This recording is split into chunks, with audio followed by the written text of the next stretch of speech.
Hello বন্ধুরা, basic sentence part 8 এর পক্ষ থেকে আপনাদের সবাইকে স্বাগতম। পূর্বের পার্টগুলো দেখার জন্য অবশ্যই ডেসক্রিপশন বক্স চেক করুন। পেজ 15, অ্যাসার্টিভ সেন্টেন্স গঠনের rule 14, subject plus verb plus object plus present participle. Present participle কি? প্রেজেন্ট পার্টিসিপল হলো ভার্ব প্লাস আইএনজি। তবে এখানে এই ভার্ব প্লাস আইএনজি অর্থাৎ প্রেজেন্ট পার্টিসিপলটি সাধারণত ভার্বের হিসেবেও কাজ করে, তবে অ্যাডজেক্টিভ হিসেবে দ্বিতীয়ত কাজ করে। রুল 14 এর example, she caught him opening her letter। এখানে শি হলো সাবজেক্ট, কাউট হলো ভার্ব, হিম হলো অবজেক্ট, ওপেনিং হলো প্রেজেন্ট পার্টিসিপল, আর হার লেটার এটা অতিরিক্ত অর্থাৎ এক্সটেনশন। তারপরের বাক্যে we found him opening her letter. তারপরের বাক্যে হি স হিম ক্রসিং দ্য লেটার। প্রত্যেকটাতে দেখুন শুরু হয়েছে সাবজেক্ট, তারপরে ভার্ব, তারপরে অবজেক্ট, তারপরে থাকছে প্রেজেন্ট পার্টিসিপল, অর্থাৎ রুল 14 এর সাথে মিলে যাচ্ছে উদাহরণগুলো।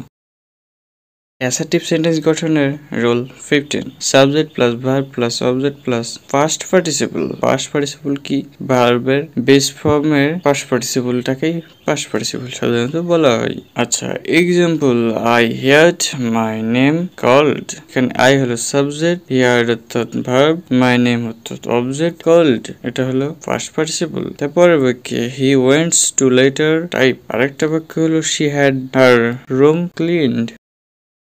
অ্যাসার্টিভ সেন্টেন্স গঠনের rule 16, it plus verb plus complement plus subject. Examples, it is a costly pen. এটা অনেক দামি কলম। আচ্ছা, ইট হলো ওই রুল অনুযায়ী ইট বসছে। ইজ হলো মেন ভার্ব, যেহেতু অন্য কোনো ভার্ব নাই তাই অক্সিলারি ভার্বটাই মেন ভার্ব হয়েছে। তারপরে এ কস্টলি হলো কমপ্লিমেন্ট অফ পেন, পেনের কমপ্লিমেন্ট, কলমের কমপ্লিমেন্ট। কলমটা কি? এটা হলো কস্টলি অর্থাৎ দামি, পেনটা হলো সাবজেক্ট। তারপরের বাক্যে ইট ইজ ওয়ার্ম ক্লথ। তারপরে বাক্যে ইট রেইনড হেভি ইয়েস্টারডে। এর সবগুলোই রুল 6 এর উদাহরণ। আপনারা ভিডিওটি পজ করে অবশ্যই দেখে নেবেন। ভিডিওটি ভালো লাগলে অবশ্যই লাইক করবেন, চ্যানেলে নতুন হয়ে থাকলে সাবস্ক্রাইব করুন। পেজ 16, অ্যাসার্টিভ সেন্টেন্স গঠনের rule 17, there plus verb plus subject plus adverbials. আচ্ছা, স্বভাবতই প্রশ্ন আসতে পারে অ্যাডভার্বিয়ালসটা কি? Adverb, adverb phrase, adverb clause মিলেই অ্যাডভার্বিয়ালস হয়। তারপরে exam the, there is a school in our village. এখানে দেয়ার রুল অনুযায়ী দেয়ার, ভার্ব হলো ইজ, এখানে মেন ভার্বের দায়িত্ব পালন করছে। তারপরে সাবজেক্ট হলো a school in our village, এটা হলো অ্যাডভার্বিয়াল। তারপরেরটা হলো দেয়ার live a rich man in the village. তারপরে বাক্য হলো there come a dot after the rain. স্ক্রিনে যা দেখলেন সবগুলো রুল 17 এর এক্সাম্পল। অ্যাসার্টিভ সেন্টেন্স গঠনের rule 18, subject plus auxiliary verb plus main verb plus extension. সাধারণত এটাই মেইন রুল হিসেবে কাজ করে। তো চলুন উদাহরণ দিয়ে বিষয়টা ক্লিয়ার করা যাক। আই হলো সাবজেক্ট, শ্যাল হলো অক্সিলারি ভার্ব, ডু হলো মেইন ভার্ব, দ্য ওয়ার্ক হলো এক্সটেনশন অর্থাৎ সংযোজিত অংশ।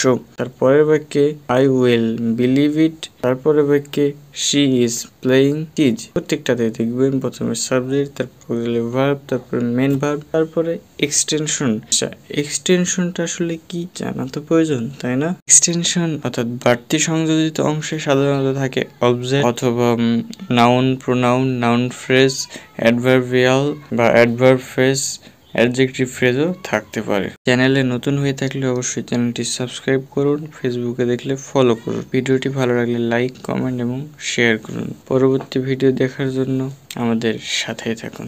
ধন্যবাদ।